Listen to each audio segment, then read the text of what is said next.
Pasyal-pasyal din po kami. Kasama sa trip. Punta kami ng Mount Nebo.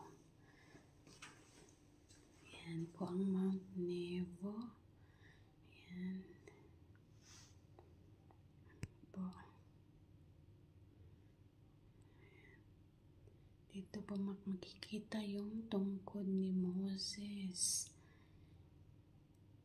Yan po ang tungkod ni Moses.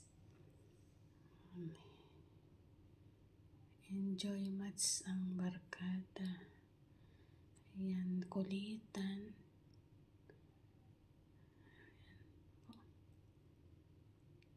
Ganda po ng view sa Mount Nebo. Po. Nakakatanggal ng stress sa aming tripping. Ayan po. Ayun, sa likod po namin yung tungkod ni Moses. Moises.